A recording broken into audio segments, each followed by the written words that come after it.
Home is where a child's first lessons are learned, where values take root, where love is tested, and where tomorrow quietly begins.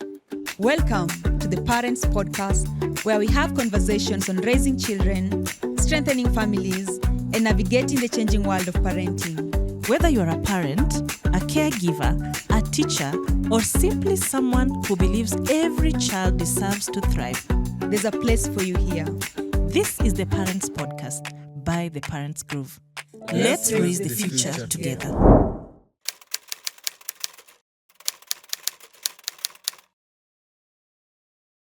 Hello everyone, welcome to the Parents Podcast by the Parents Groove. My name is Rosbella, the founder and executive director of the Parents Groove, and I'm joined today by two amazing guests. Please start by introducing yourself. But before she goes, in this particular episode, we'll be looking at school arson and the perspective of a student leader, and a life coach will be giving us guidance on what exactly it is that is behind what children do and how they do it. So please introduce yourself. Hello, my name is Juliet Boga, and I am the program coordinator at the Parents Group, and also coming in as a former student leader in high school, as well as taking leadership roles in campus.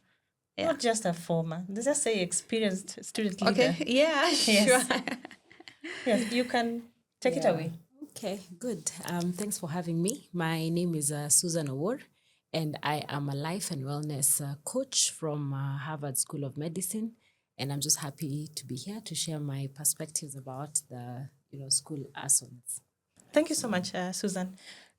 Before we sat down, you were telling us what your focus area is with the coaching in life. So maybe you can take us through that as well. Yeah. I think the first thing as we spoke is to demystify the fact that people think life coaching is about I am an expert in this life, yet we are here for the first time. Right. We're all in this earth for the first time. Yes. So allow me to demystify that, that life coaching is first of all, we need to, know who a coach is. Yeah. And a coach is different from a mentor. So a coach is someone who will ask thought-provoking questions in line with what you want to achieve. Most of the time, people come when they're in transitions. People come when they don't know what life is. They're confused. They need clarity. And so a coach is there to ask you thought-provoking questions to help you come up with your own solutions to your problems. So they're not there to tell you what to do. They're there to direct you and hold a safe space for you to discover who you are. Right. Okay. You mentioned something about values, wellness, if I got it right. Maybe you can take us through that as well. So the three main things where we focus in when it's life and wellness. So life is just living. We're in this world and we are living and we're trying to discover things. So where life coaching comes in is when we say, what is my identity? Who am I? The next thing is identifying your values. What directs you in this life? And most importantly, also understanding your vision and mission in this earth. So that is life. Yeah. Wellness is how we live every day, our lifestyle. How good are we? How, what is the meaning? How best will we live this life? Incorporating lifestyle-associated diseases. And that's where wellness comes in, where we live a life that is healthy, a life that brings us a lot of peace and alienates a lot of diseases. So that's where wellness is. So we're living fully, being fully present, but also being very healthy. So that's where life and wellness coaching comes in. Okay. I was looking at the cases of arson that we've had. I mean, it has been a lot from as early as the 90s.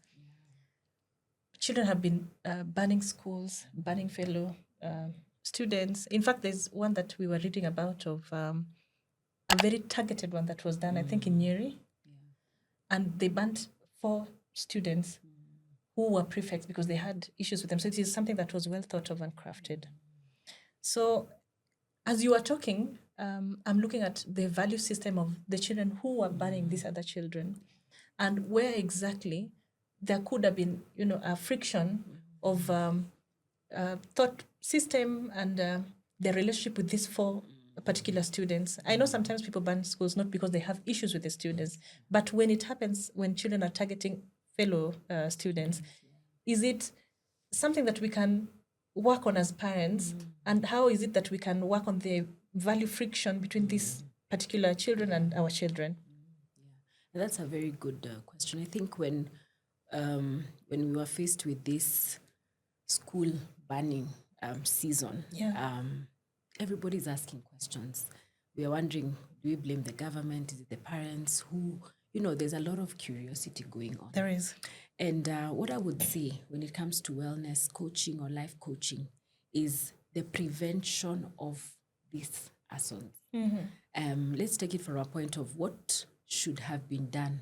What is the prevention that should have been put in place before we see what we are seeing? Right. So we don't want to be reactive members of the society, True. but we want to be more preventive. Yes. That is where life and wellness coaching comes in. We prevent some of these things. Now, the question goes back to what would have been the issue here? Yes. We all agree that there was pressure.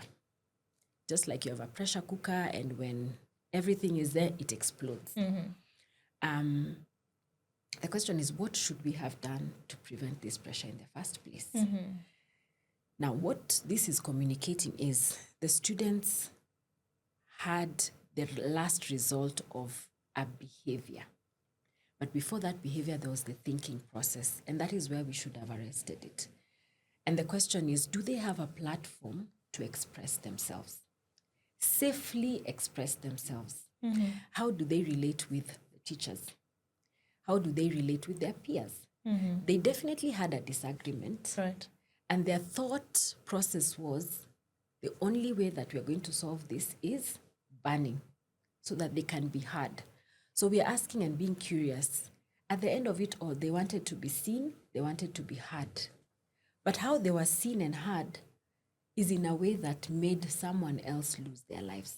Is that the best way of being seen and heard? Right. And so the question comes back to prevention, where the school needs to have created an environment where students can express themselves with no judgment.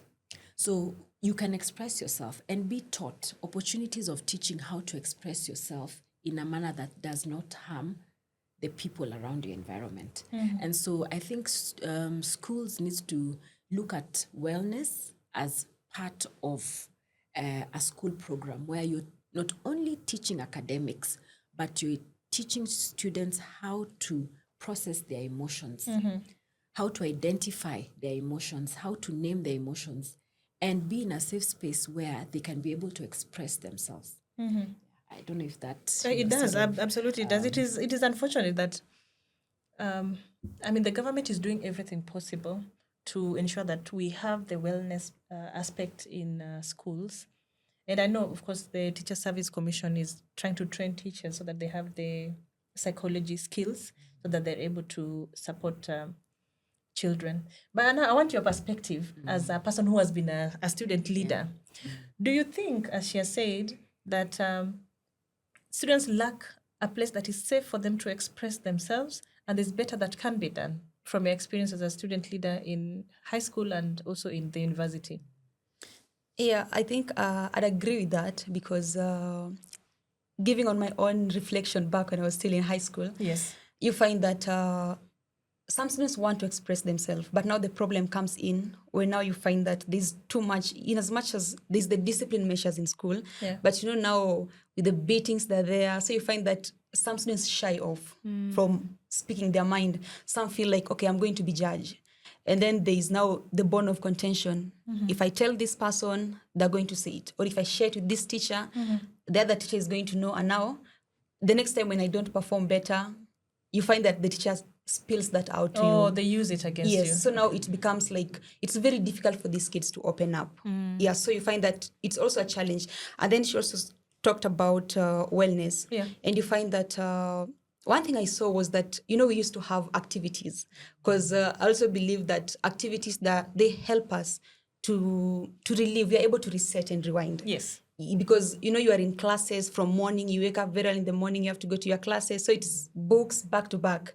So for activities, it helps us to be able to relieve. But the problem came in when you are being forced to do it without being told, like, okay, you need to do it because this is the necessity of it. Yes. So you find that we hate the PEs, but some feel like, no, I need to study. And for other teachers, they will come in during the PEs to teach. So it was like, okay, fine, other teachers come in to teach. So like they were not told, or rather we were not told, like, okay, we need these activities to be able to freshen up, to be able to, because we had our own stresses. Someone is stressed up, oh, my mom has not sent me pocket money, I need to, like, what do I do? And some people are eating bread. So like activities were part of, because I saw that kids who are in sports, games, they're very much active. Some will wake up, they go do laps, like 2 or 3 laps, they come back, they're very active. And like the one who is ever in class. Because at some point, to think of it, at some point you find that they're seated there that they want to read, but in reality they're not reading. You read one paragraph 20 times. Their mind is somewhere else. I think I agree. But what about suggestion box? I mean, what there suggestion box that was supposed to be safe spaces for children to express themselves? I know my experience as a teacher with suggestion box is very interesting. But did it work for you people? Was it a safe place to express yourself? We had the suggestion boxes, but now the problem came in when, students, they have what they want the school administration to do for them. Yes. Like, for example, we need cultural day, we need good food. Yeah. But, to them, that's what they express more. We need, like, to have, like, our neighboring schools to come to our school, like, let us be allowed to interact freely. But when they place that concern, like, it's not being taken into consideration. So, it's like, it doesn't help us, because maybe what the teachers need to see from the suggestion box, it's like, okay, we need remedial, we need additional assignments. Okay, so everyone has in their mind. Yes. So, there was a disparity in between, because teachers, they expect to always be on books, but for students, we need something to relieve, because at the end of the day, it's not just about reading, because we don't just have to be in class throughout. We need cultural, we need entertainment. This is interesting. And then also, again, for the suggestion boxes, you'll go there, you find, like, maybe they're gossiping student leaders. So also the student leaders were like, okay, I'm not going to take them to the school administration. Whoa, wait. The student leader is the one who has access to the suggestion box and they read it. Everyone could have access to it, because you find that it was being locked. Maybe they will break the key, remove the card. Okay. So, it was, let me say, like, the mechanism in which they were being received was not better, because they were placed everywhere. It had a very small padlock, and it was easy for students to break. Yeah. And then also have access to it. And then mostly it was always inactive. Yeah, for sure. Because I think also there was no one to put more emphasis, like, let us keep use, or let us ensure that we use our suggestion boxes, like, share your ideas there. Or this is what you can do with the suggestion box. We had no one to tell us that. So they were just there, suggestion boxes. We saw them there and we didn't do much about it. That's very interesting. But I think it takes me a little bit back. I also remember the suggestion box thing when I was in school myself. We barely used it. I actually saw it every day and I was wondering who uses this thing. Oh, yeah, sure. But it turned out that people would write a lot of things inside there. But the problem was the person who had access and what exactly they did with that information. Oh, sure. And as much as children would try to change their handwritings, somehow teachers would trace the person who said it. And then later on, it would be a conversation in the staff room and people would say stuff. But anyway, aside from the suggestion box saga and stuff like that, I was asking you about value system. I'm struggling to understand if at all a child who, thinks that, I know there may be loopholes or places where people have failed as parents or as teachers in terms of understanding or interpreting how children communicate. But, and I also know it is the responsibility of the parent to inculcate the value system. But it's also a very wide conversation because it is nature and nurture. And it's not the parent who nurtures alone. Even the society does nurture. But then, how is it that parents can ensure that the value system of a child is compact? So that you don't have a child sipping into other values that are not supposed to be, picked. They're not supposed to have those values. What is it that parents can do, from your experience as a life coach to ensure that children have the right values? Yeah. Allow me to start by saying, every time you enter an organization, they have a value system. They do. They tell you, these are our values. At least they'll have 3. Now, the biggest question as well is, do parents have values? Because we give what we have. Yeah. Can a parent know that this is my value? Is my value the same as the father's value? Now we are having systems where we're having co-parenting and we are also having blended families. Right. Are our values also blending? Now, so the first thing is parents need to be able to name their values. Okay? What is our value? Is it kindness? Is it communication? Is it education? Is it Christianity? What do we stand for? You can have so many values, but there are 3 or 4 core values that you cannot compromise. Right. So you have negotiables and non-negotiables. So as parents, number 1, you need to name your values. As a family, these are our values. For us, we're very clear.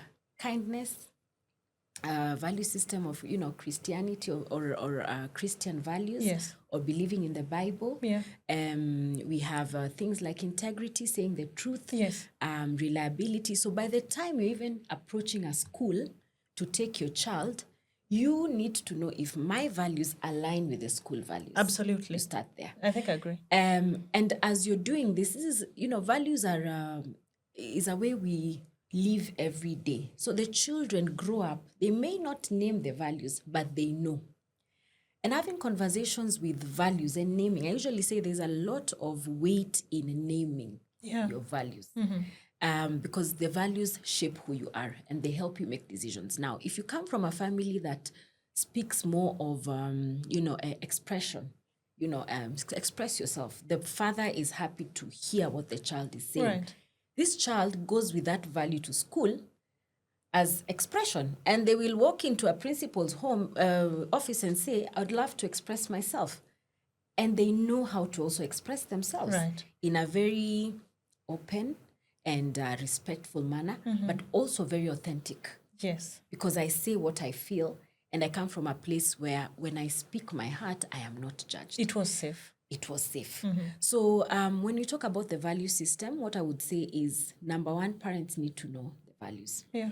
What we are teaching our children is what we value. Number 2, you take your child to a school that you align with the values. And then the child grows up knowing that these are the things that I value in my life. In my life. That's a very interesting, and it is so heavy. It is. I don't think really people heavy. understand the weight of it. Yeah. But then that brings us to a very controversial topic. And she mentioned it a little bit when she was talking about school. Do you think, while instigating values, and it is one of the ways which teachers have tried to deal with arson, what is the place of punishment, and what extent of punishment can correct behavior? I know our children today are completely different from us. I mean, I'm a millennial, and during our time, your parent would cane you, and you'd be comfortable with that. You'd not see it as a problem, and you'd not carry any heavy feeling after the caning. Yes. Ilikuwa inaisha hivyo. But then children today, you can't just cane, and then because the parents are struggling with repairing that relationship after the cane. Yes. I know the government also says, kiboko wachana nayo, I work. Yeah. Do you think punishment works in helping value? And I'm going to come to you to tell me from your experience, if at all kiboko ilisaidia, and if you think it can be helpful. But from a perspective of a life coach, which do you think punishment can help to instill these values? Because you see, what we usually see when someone does something in this society that is against the norm or the rules of the society, we are trying to not punish them for their actions, but we are trying to correct so that they become better citizens. That's the ultimate, that is the what we are looking for. That is the result we are looking for. Yeah. So if I'm going to punish a child, I'm not punishing them for the behavior that they've done. It's more than that. I am rehabilitating them. I am correcting them. I am telling them that we need a behavior change. Now, what is the best way to do that? And that's a question we need to ask ourselves. Now, the first thing is, when people come into an institution, even when you're being employed, the rules are read to you. You know the rules of the school. Yeah. And when the rules of the school are broken, these are the consequences. Very clear. And when these are the consequences, what are we saying after that? We expect that this behavior will change based on the consequences that you incurred after committing that or breaking that rule. Yeah. So when we come in and we're coming into an organization and we're saying these are our values, if you break the value called discipline, these are the consequences. So the child knows from the word go. Yeah. These are the values of the school. If these values are compromised, there's something called discipline. You live with those consequences. And these are teachings you teach in school, but apparently these are the teachings you will get when you leave that school. Absolutely. I mean, it's across life. Exactly. When you leave that school, you go to the university. When you leave that university, you go to the working area. There are always rules. There are always rules. There are always rules. Rules are values. And there are consequences. So when people understand, when kids in or students understand that we have values, we have rules, and we have consequences when these things are broken, and it's very clear, then you can correct even with compassion and not feeling that you've compromised. So when you punish a child, you must read the rules to them. Yes. You must say, this is what you did, and this was against the rule, and these are the consequences. Actually, I'm thinking of university life and the orientation we normally have. I don't know if you people had it. I don't know. I yes, don't we feel did. that old. I think I'm quite young. But when you join university, there's a 1 week of orientation where you go through the rules. What is it that the university has that are no-nos, and which ones they can compromise on? Who do you go to? Yes. Yeah. When you have a challenge, how do you interact with fellow students? Unfortunately, many people don't attend the They don't. But before we jump into that, I'm thinking maybe high schools Yes. should consider having a An whole week of orientation. orientation, knowing for children to understand their school. These are the no-nos for our school. These are the things you can't do, and these are the consequences if you do these things, so that it does not come as a shock to them, or they don't think that they can solve problems on their own. Yes. Did punishment work? First of all, I'd say that for punishment, one thing that I took with me, it was more of like a lesson. You find that punishment worked on some students and didn't work on other students. Okay. The kind of discipline, let me say like now the vibocos, there are some kids who are really afraid of them. And you find that it worked so well with them. They would avoid Yes, anything no, that would they bring avoid kiboko. getting in mistakes. Yeah. But now we have other students who will be more defiant about it, or like they get to be more like how they were. Now they become worse with because the beatings are there, but nothing changes. And this now couples back with it now narrows down to the kind of environment they came from. Yeah. Because you find that some grew in a unruly environment, or let me say like now you find like a student grew up in a family where it's always beatings, and then they became used to it. So you find that that doesn't help them. They come to school, they're like, okay, fine, nitachapa itaisha. So that's their slogan. But there are those who came from families where discipline was there, and then you find that maybe the way how their parents corrected them, there was a bit of, as Shia said, there was a bit of compassion. They were shown like, if you do this, these are the consequences. So, like their kind of upbringing was a bit different. So they feel like, hapa kwa kiboko, no, I have to take a step back. Yeah. So, but for others, they were like, no, me, I'm so used to it. My parents beat me up, but it's a normal thing. Yeah. So I'd say like punishment worked for some kids, for some it didn't work. Like now the kind of discipline. Okay. So I think that's where now teachers ought to have taken a step back. Yeah. Because you find that we had different types of discipline. You find that some different types of punishment. Some are being told to mop. Yeah, Yeah, we sweep. give punishment, go mop, go sweep. Some are being caned, some are being sent back at home. But the problem we had was like, let me give an example with the issue of bang. You find a student taking bang or the smoking bang, and then you take them back home. And you find that this is That is where kid, the bang is. Yes, a kid was grown up in ghetto. Like that's the entire livelihood, the surrounding. Oh, so of course I'd it's use like, it again so that you send it's me like home. You're not helping them. And then they're like, okay, that time that you sent me home, I can be able to sell them, make some money. So that doesn't work. And you find for other kids, they were really afraid. And of course, some kids, if you wanted to get information from them, if they've done something wrong, it will be a scare like, I'm taking you back home. It's not the fear. No, I can't go back.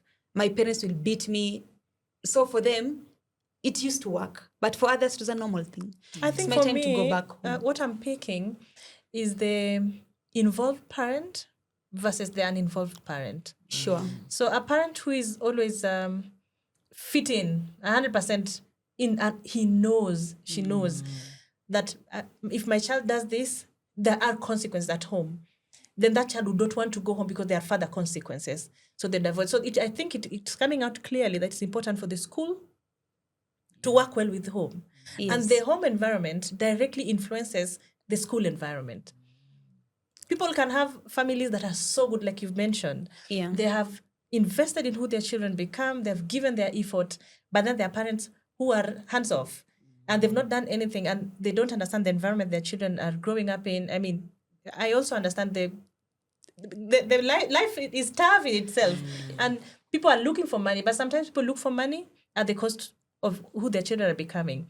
But then when we go to school, my child, for whom I have put all the effort, is together with a child whose parent is giving zero effort. Sure. So of course we have to be very careful which school we are taking our child to and who is it our child is relating with. I think parents should go an extent of trying to ensure they understand the parents, their children are working with are, what their value system are, which sounds like a lot of work, but it is important, it is needed. Yeah, anyway. but also another thing, you find that when we go to, like, my school, it had rules. Like, every other school has rules, just Sure. as Chia said. There are values there. And also you find that in each and every school, yes, there are the rules there, but that child also is a child, like, in each and every school is a child who's still trying to grow, trying to figure out themselves. True. Because I've left home, maybe some came from violent homes, they came from like a different kind of environment. So they're going to another different environment, which involves almost different tribes, different ethnicity, race, from different backgrounds. So, it's also a space for them there's so much they're discovering, there's so much they're learning. And in the process, they're also trying to discover themselves. Yeah. So I think they also need to be, more of a guide on how do they navigate high school life. Because you got there are rules, you should not do this, you should not do this. And I also find some of the pettiest things that, yes, by the time I was there, you are a student leader, you just have to go by the rules. Yes. Yeah, this is what the rules say. But, coming out to life now, you feel like there was a miss somewhere. Because you find some kids are like, oh, I don't take, this the type of food I don't take. And then they're like, no, it's only maringo. So, it was a problem. Yeah. It's true. Yeah. So that was like a kind of punishment. We had some who are like, they like going to the washroom every now and then. Yeah. For some, we find that they had the weak bladder. But in case you are found outside at the wrong time, that was a punishment. Actually, it should not be so. Any teacher who is practicing knows that there are things you cannot punish a child with. Like going for a call. No, you can't say there's no time for going for a call. It is wrong. Unless it is a child that you've mapped out and they go there to do something else. But nobody should stop a child from going to the toilet. That is wrong. It is absolutely wrong. And I think anyone who works with children should be able to understand that. But anyway, let's put that aside. Let me just comment on the rules also. Yes. And I think the way rules are passed on to students, we ask ourselves, do they understand these rules? And this goes back to the week of orientation. Yes. One of the things that helps with behavior change is when you take ownership of the rule. So if students are given, let's analyze these rules like it was a set book in that orientation. Yeah. And let's present what you think these rules look like and why are they important. Because people tend to do things that make sense. We are human beings. It doesn't matter whether, even a child, it has to make sense why I should not touch that hot surface. Yeah, that's why you find them trying to touch it. Why? Yeah. So over and above giving rules, allow them to understand and see the why behind these rules. True. And to see what these rules translate to even in the future. So I think it needs to be very intentional about how people understand rules in a workplace. Let it be like a set book that we are, sitting down, analyzing each and every rule and actually presenting that these are the rules that we are having and this is how it's going to help us. And you are sure that these students understand the rules. Because if people don't understand the why behind the rules, most likely they will not even True. you know, And go. I think for you to understand, like I remember when I was in high school, for us the rules were not just rules. When you were joining Form 1, you signed a contract. Yes. But now that you're talking about it, I don't think I had much understanding of the rules. I actually would interact with it later on as a school prefect when someone crossed a line. Then we'd go quickly and read, okay, this said, oh my God, I also signed this. So then that is when you're interacting with the rules. So children don't understand it and they don't conceptualize it. So it is not very easy to own it, just like you're saying. So I absolutely agree with what you're saying. There's much to do about children understanding the rules, so that also schools that come up with rules by throwing things into ChatGPT would also the principals themselves, the school heads themselves also have to understand the rules, so that when you're Exactly. delivering, you help children understand, okay, we are having this rule because we're avoiding this and this and this, or the consequences of this rule are present because there are things that can happen if these rules are not followed. But then there's something important that you had mentioned initially, and it marries a little bit with what Juliet has said. She says children are also struggling in school, and this is boarding school. They're struggling understanding the boarding facility, the new rules that comes with, because they are coming from home, which had completely different rules. So they're juggling with themselves. Also, during this time, we have serious transition because most of them are in adolescence. Now, what should we do as parents for this transition to be smoother? Because some of the problems we're having, like children burning school, could be from the struggles inside. So how should we make the transition for children smoother, joining high school while they're also struggling with the, what do you call it, with the teenagehood and that transition of teenagehood? I think transition is big, and in they say the only person who loves change is a baby in diapers. Oh, I thought you were going to say someone who's dead. Remember that dead person is gone. It's gone. They'll tell us about it So it's later. only a baby in diapers who loves change. Nobody loves leaving what they're used to an unknown comfort of environment. that. Exactly. So we need to be very, aware as parents that children are going through a transition. Now, how do we help them transition? Depending with your child, others transition very smoothly. Yes. Others look at the environment that they were in, and they look at the environment that they are going to. Number one, you're not going to be seeing your parents very frequently. True. That needs to be very clear. And then you ask yourselves, okay, if that's so you analyze, you sit down with your child and say, this is the reality of you going to a boarding school. Yeah. This is what we are saying. What are you seeing change when you go to a boarding school? Let the children tell you that I'm seeing that when I'm in a boarding school, Mommy, I won't be seeing you. If I have a problem, I'll not have somebody to talk to. Who will I talk to? Let them, because there's always that fear of uncertainty. Yeah. So let them name these fears of uncertainty. When there's a bully, in a day school, they'll come and say, there's a child who did this, this, and this, and you'll sit down about it and talk and strategize how you're going to live the day tomorrow. Right. So it's very important for parents to sit down and explore these fears and explore the expectations. Yes. With the child. Depending on how your child is, a parent should be able to just help them transition through. Right. Even, going to the school and meeting the teachers and, seeing the environment helps them see if they really align with it. I know we don't have the pleasure because, again, unaambiwa, umeitwa shule fulani, and that is the school you're supposed to go to. I don't think people should have an excuse.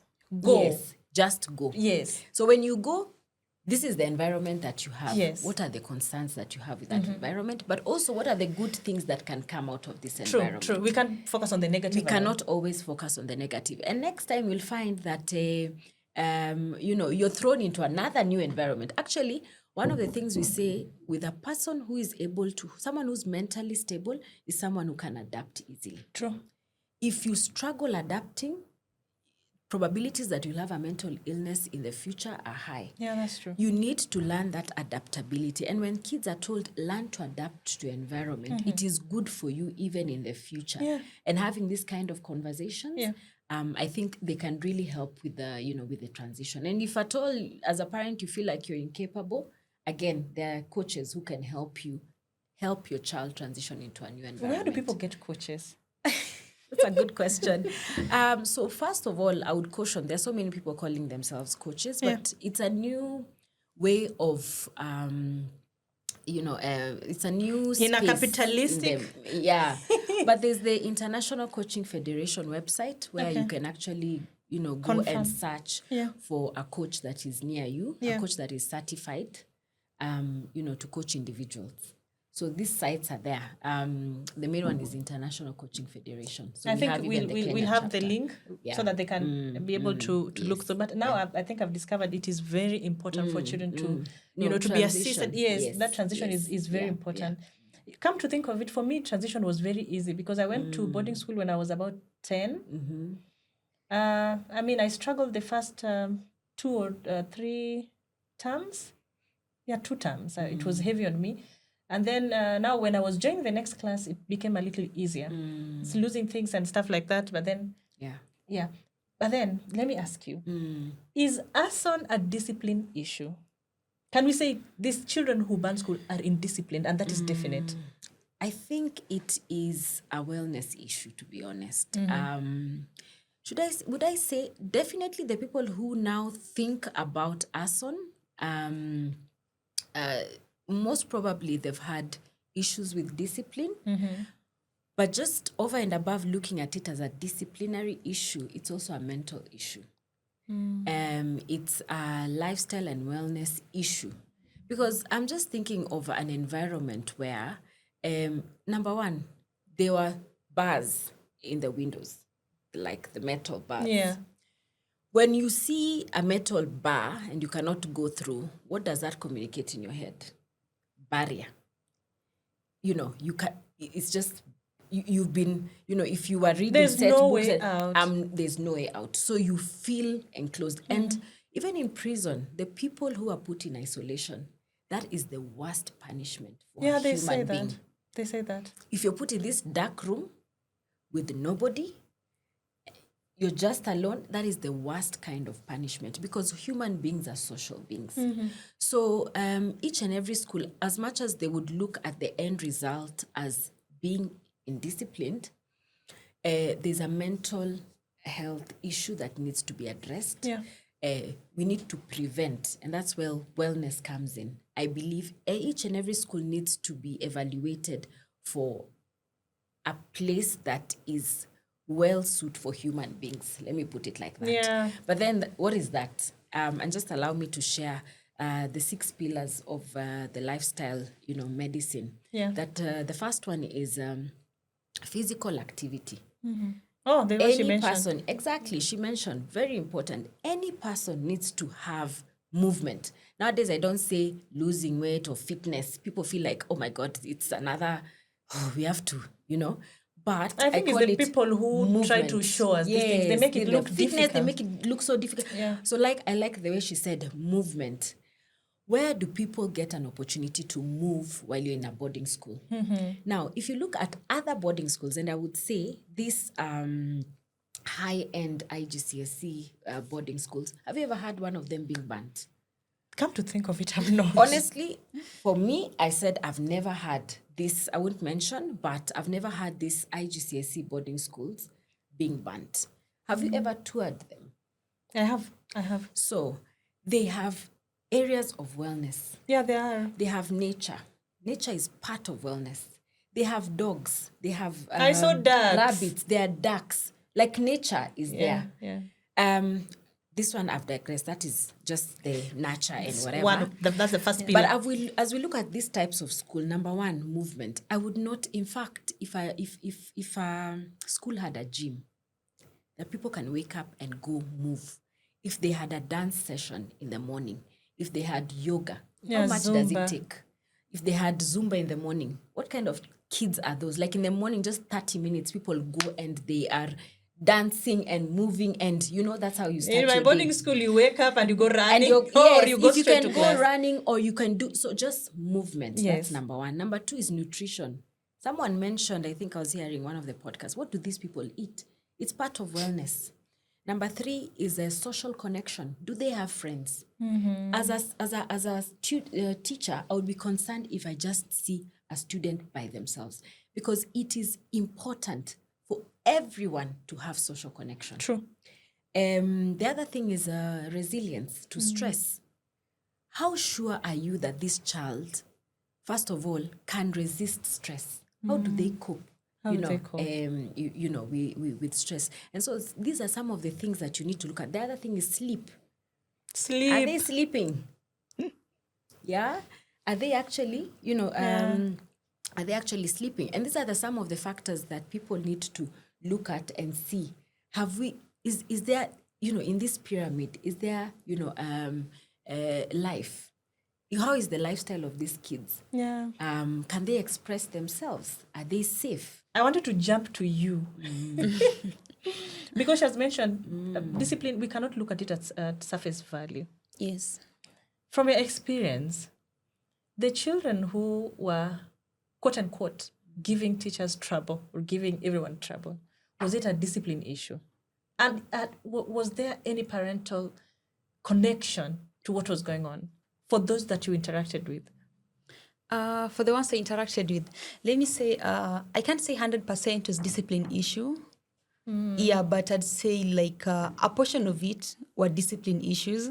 But you find for some also it just stems all the way to wellness. Yeah. Because you find some they had their own troubles. Yeah. Like you find a kid, like let me now give an example. Like one of the common thing, most even in high school, is about the issue of lesbianism. Yeah. So you find that there's a kid there and like you are presumed to be a lesbian, which maybe because you interact with people who are lesbians.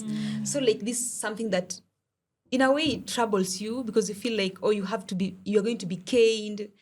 They're going to do like all sorts of things to you. You're going to be taken back at home. So like it used to kind of a way, like it was more of like a torture to them. Okay. So like they didn't know who will believe them. That was also one of the problems because like I tell like that is not like, I'm not part of it, but you can't see the truth in my eyes. Yeah. So some felt like, okay, fine, if you can't believe me, then I'd better be that person. Yeah. So that was like, it was a broken chain in there. Okay. And then for a portion of it was about discipline. You find that some kids were just rude, like they were just stubborn. In as much as some came from, like, they had like the best parents. Some parents will come to school. Yeah. Some will literally cry. Like, what have I not done to you?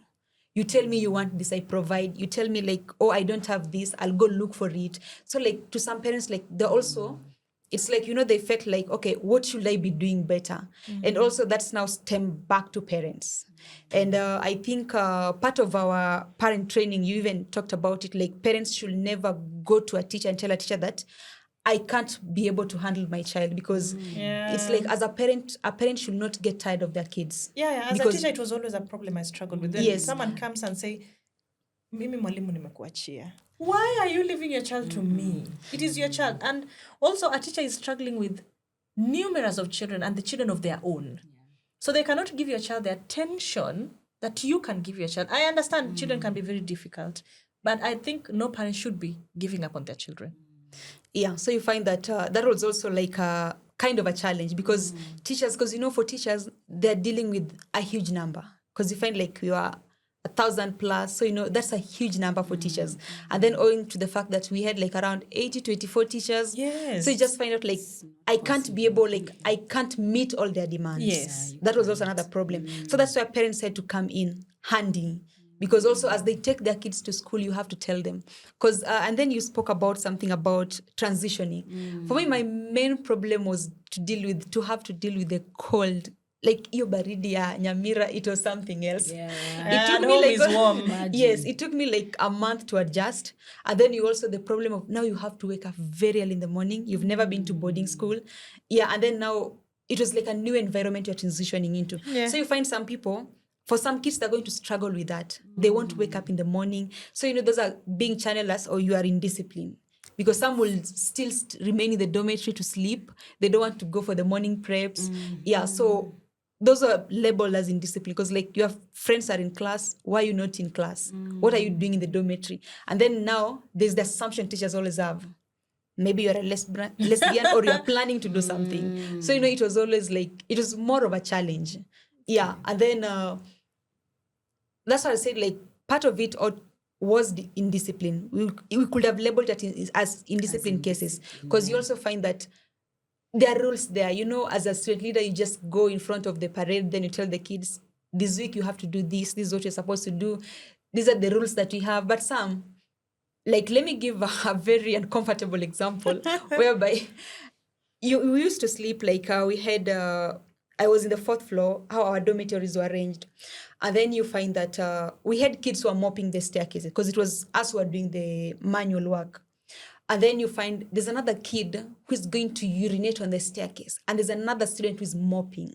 And it's something you've repeated over and over. And then it's not like the washroom were bit far. They were close. So it was like, we were trying to understand, why are you doing that? Yeah.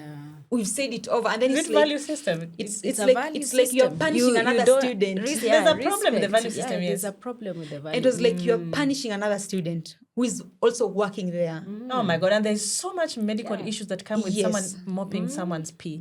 So for me, for that one, I thought it was like, to me, it was an indiscipline case. That I needed okay, I had to issue a punishment here. But for some, it was like, for some kid, you find that for some students, in as much as you give them the punishment or even they're being punished, nothing changes. And they look like they're more withdrawn. Yeah. It's like they're not even in your world. Even when you talk to them, they just stare at you. And then now, during that time, to me, from the lens of which I was viewing it, it was like, we are in the row. This is indiscipline. But now when you get outside here, you get to learn more, you get to interact with people, and then you feel like there's much more that I would have done so differently. There's much change that I would have influenced. Because, outside there, you're like, oh yeah, that was not maybe, that kid was dealing with something. Yeah. Because there's one who actually opened up and came and said that, mimi mnanichapanga, you people cane me, but you people don't know what I go through. So, it was like, something was not adding up. Yeah. And really, that's what I'm saying. When you sit down, it's not enough to punish. In fact, I don't see the essence of punishing someone who has urinated when someone else is mopping. It's deeper than that. And these people need to go actually to meet a coach. And the coach would ask, what does that say about you? And when you reflect back on those kind of questions, and someone says, yes, it reflects that I'm a rude person. Is that who you want to be? And so in these sessions, punishing that person doesn't mean that they won't do it again. Does it? The probability that this person will actually do it again. Maybe for that girl, but we used to have this. And if they don't urinate, oh my God, if they don't urinate, they'll do something else. Yeah. And they'll do something. So in It's such a deeper. scenario, it's deeper. I wouldn't even, I think even disciplining, it's just pausing and asking yourself, this person who actually urinates when someone else, who is that person? This issue of urinating, it's interesting that it's featuring in our podcast. When you study in Nyanza, tulikuwa tunaoga dombolo, It's just like a hole and everyone. My friend, you are showering and imagine iko kwa besheni. You are showering and someone is urinating next to you. The water is jumping into your goodness and the children who are coming to clean. I've never understood that. So it looks like it's a deeper. Just deeper. Sit with that person and say, so you urinate. Even someone sits down and thinks I like the about way you've answered. Yeah. So you urinate, yes. factual, no feeling. Yes. You just saw people bathing and you just urinated. You just decided, let me urinate. Tell me what was going what was on your in your mind. what was going on in your mind. And even they just pause and reflect, because the other thing, people just don't pause and reflect on what they do. We're just doing. It's just so, physical.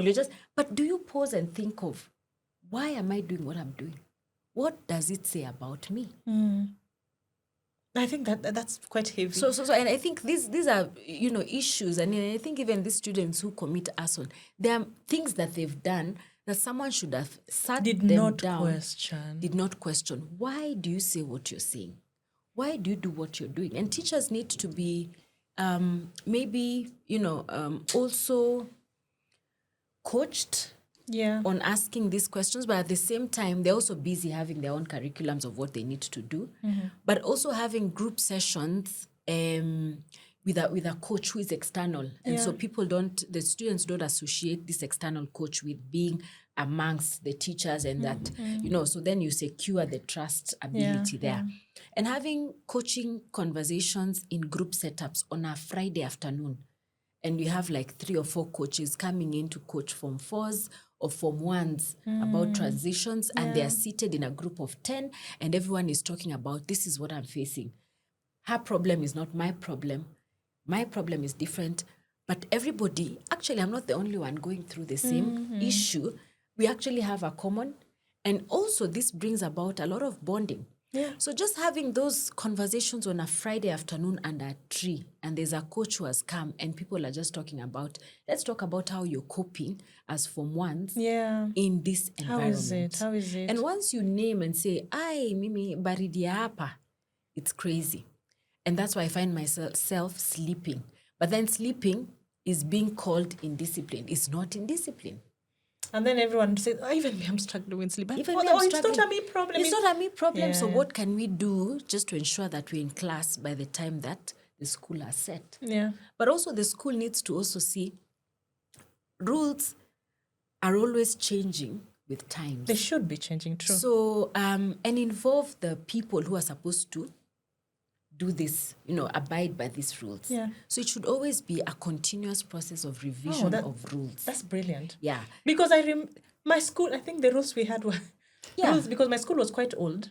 There are rules that had sat there for quite some time. Exactly. I think it's important for children to look into it, the teachers to look into it and see if they are... And involve, if you want someone to follow something, involve them in the decision making. Gen Z say involve us. Yes, involve them. Let them, even if they won't say, but let them be part of the discussion. Yeah. They feel seen and heard. They feel seen and heard. Because I think at the end of everything, people want to be seen, people want to be heard. Yeah, that's true. That's what people are fighting for. Absolutely. To be seen, heard, and validated. Unfortunately, we should be able to see ourselves first before wishing for someone else to see me. But at the end of it all, people do what they want to do so that they can be seen, so that they can be heard, and so that they can be validated. Yeah. It's unfortunate that sometimes the way they project that I want to be seen costs other person's life. Someone else's life. Were you ever targeted as a prefect? Yeah, I was targeted. My bed ilimwagiwa maji. So yeah, I was targeted. And then, how I came to learn about it, you find that you punish this person, and now they decide, no, you punish their friend. Now you know the anger, the rage, and now the other person opens up. Then you get to know, oh, okay. Do you think that endangered you, and should schools do something about securing the safety of students who are prefects? Okay, I'd say when I was in school during that time, I think I was the daring one. So things like that, it was not a big deal to me, because I even remember when I was in Form 1, there's a time I went to Form 4 just to tell a girl who was like, oh, it was threatening my class. I was like, I dare you to do it. Whoa. So, I felt like when I was in high school, I was more of a daring person. But when now you are outside here, you feel like your life could have been at risk at some point. Because during my time, yes, we only had threats like, oh, you might ban the school, you can do this, but it never occurred. Because you were able to tame some of the issues. Because you find there was a girl who was very unruly. And then she was just, teachers couldn't tame her. To the point she even broke into the deputy's office. Yeah, took the, now trying to clear the evidence, because there were some things that were taken, also took the money. Oh, wow. And then she kept on saying, I want to leave this school. And then I felt like it was best if she had left this the way she wanted. Because at some point I feel like they just need to be heard. Because when a kid says, I want to go home, and it's a constant reminder. We should pause. Yes. And ask ourselves, why does this child want because to that go home? kid kept on saying, I don't want this school. I want to leave.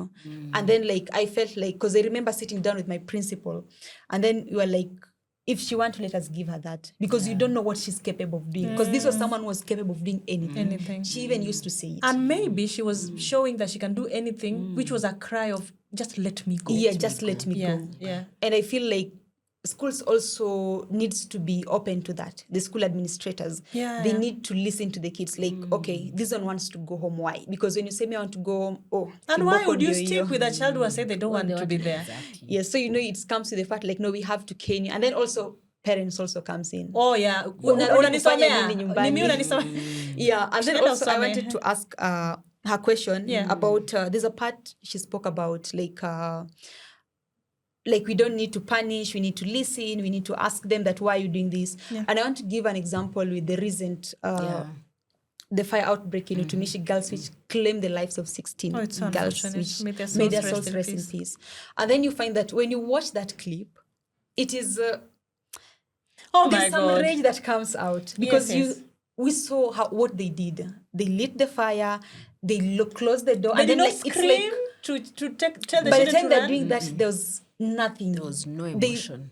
So they didn't even wake the other kids. No. So how can you speak to that? And even the choice. If I view it from my lens, I feel like no, they deserve to be in prison. They deserve to be locked up because some are like, why don't you take them to rehabilitation? And you're like, if they would have, and then this is like a group of 8. Imagine 8 kids conspiring to come together to make a decision. Yeah. I think we can have compassion, and compassion can work with consequences. Oh, nice. I like that. Yeah, because we can, there are parents who went crying. I mean, can you imagine a scenario where parents came, but there are parents who looked and said, it's my child who did this. Yeah. And there's a parent who's saying, my child has been. So, having compassion, but at the same time, they need to face the law. There are 2 things that can work together. I have compassion for those kids, to be honest, who burned, because I think there's a lot more going on or had gone on for years. Before. It's just that they were not picked. A lot. And I wish somebody could take time to research on these children and many other children who have burnt schools. Before. It may open up doors that we have not... something, because everybody is working from speculation. But if someone went to these 16 kids where they grew up, their disciplinary history, even from primary, it would really be interesting, because there's a gap that needs to be closed, or people need to be aware of, that parents need to now say that actually happened because this was the trend. And currently, as a parent, you can, block those gaps. But at the same time, these children have to face the law of the consequences. They have to face the law. And that's the unfortunate bit. And because 16 lives were claimed. Lost, But I also wanted to comment something when you're talking about leadership, school leadership. And I was also a prefect in school. And I met a girl after I'd left school, and I was in a restaurant, and I met, we all walk into a restaurant. I went to the washroom, and I met a lady who said, Susan, you, and she almost wanted to beat me. I can't remember what I did in secondary school, and I had to leave because already there was a rage coming. Yeah. I may have punished her in school, and to her maybe unfairly. But I also pose this question: who trains these student leaders? Good one. Who mentors them? What is the criteria of getting a student leader, and who sits with them to tell them what is your duties and what is you're supposed to influence good character, and your work is not to necessarily punish. Yeah. Right? So we need to also see these student leaders. Who is there a board that actually trains and coaches them to be student leaders who are impactful to their students, and they don't look as like a threat, because most of it comes in this rage. They think they're better than us. We are all Form 4s. Oh, yeah. Very true. The worst part of it is where, because I remember our criteria was you had to be academically, you had to had was it a B plane and above? Yeah, I think it was a B plane and above. And then you had to be knowing discipline cases, like, this girl who is unlikely to cause strike, is unlikely to study with students. So for us, that was the criteria. And then, I actually agree with that point, because you find that some were given that leadership role, but it made them worse. Yeah. For some, it shaped them. And then for some, it built them to be better people. And there are some things they pick to them as they transition in life. And then about now the training, I think that bit of training came after. It was like maybe a one day you go. I can't remember. was never even training. I can't even remember exactly the person who came. He was some motivational speaker. I can't remember him exactly. He came, he spoke to us, and then after that was just it. All right, And then time is not on our side, ladies. I think it's beautiful to have this conversation. And of course, my heart goes out to parents who lost their children. I mean, it is so sad that this was not picked early and these lives could have not been saved. And some things we just leave to God. And just as you mentioned, we need to have compassion for these children. And I absolutely agree with you. We need to study what exactly influences behavior. And these children could be our guinea pig, quote unquote.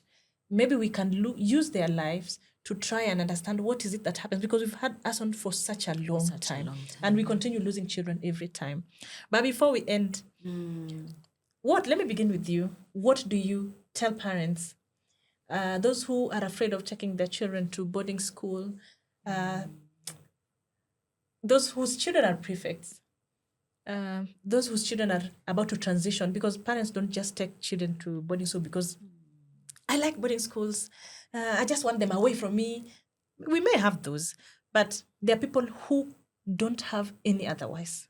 Yeah. They have to give their children. We talked about delegation of parenting. They just have, so that other things may run, the children need to be somewhere where they can be cared for by other, and unfortunately it is a school, or fortunately.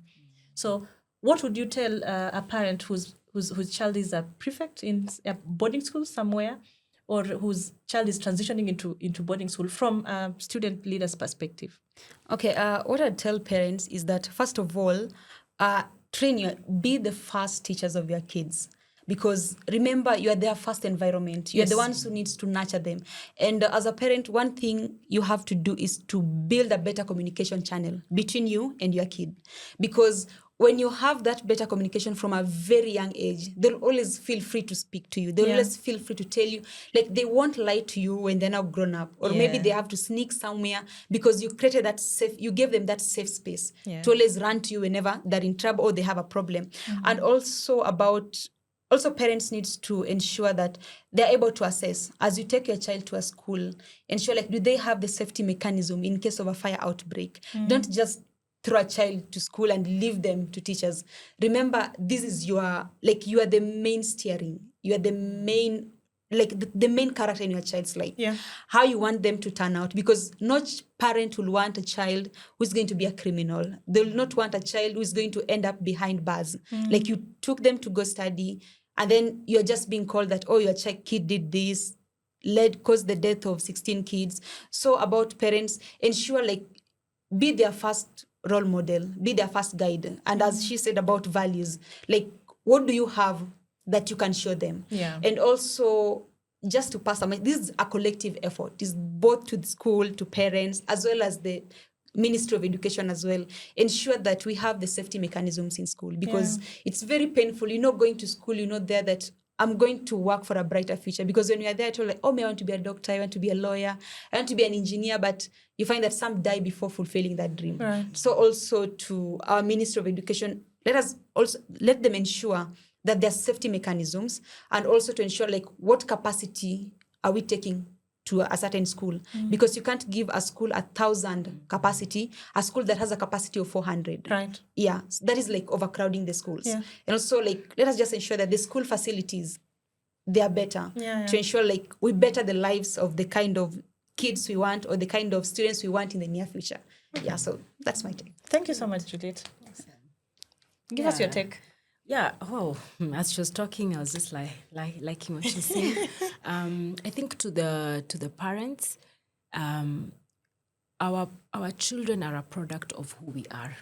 Let's not be busy correcting them. Let's be busy correcting us.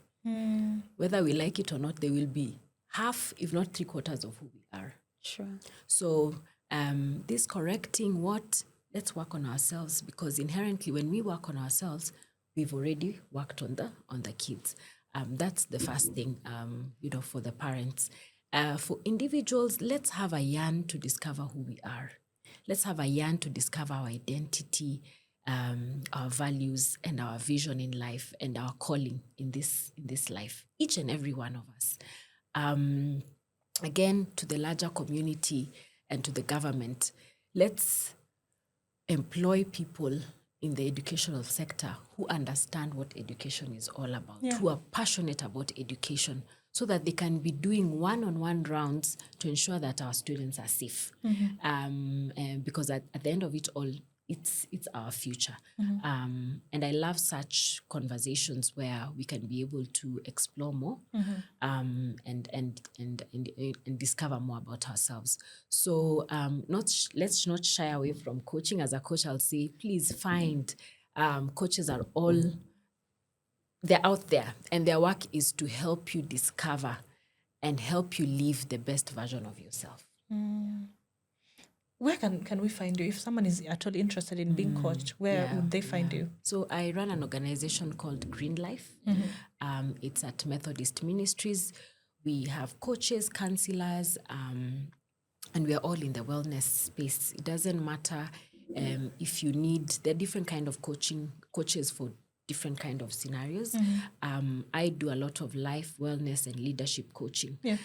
We have others who do transitional coaching. So if you want to, depending on where you are, and if you're not even sure, just reach out. Green Life. I'm Susan Obor, and I think I'll leave my contact so that you can be able to.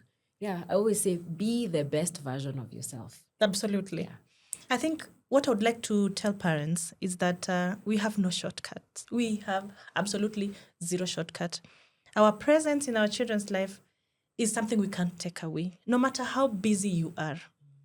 In fact, I think I would borrow from, is he called Wayne, the lawyer who talked about parenting.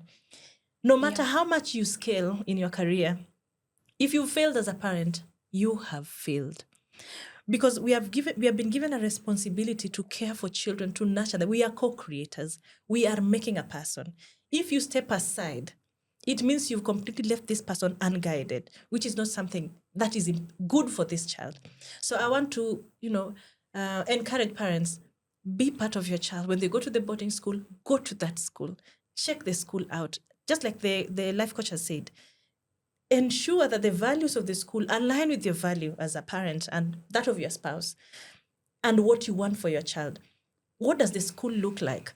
What are their mechanisms of child safety? Is it something that you're comfortable leaving your child in? Then after that, you can make a decision if you want your child in that school or you won't want your child in that school. Because if a life is lost, we can't find it again. And if at all we can avoid it, we do everything possible to avoid it. And for parents who are struggling with children who we quote unquote say are in discipline, please do not give up on your child. Put all the effort you can to make sure that your child turns out the best way that they can. That's it for today. Bye. See you in the next episode. Home is where a child's first lessons are learned, where values take root, where love is tested, and where tomorrow quietly begins. Welcome to the Parents Podcast, where we have conversations on raising children, strengthening families, and navigating the changing world of parenting. Whether you're a parent, a caregiver, a teacher, or simply someone who believes every child deserves to thrive, there's a place for you here. This is the Parents Podcast by the Parents Groove. Let's raise the future together.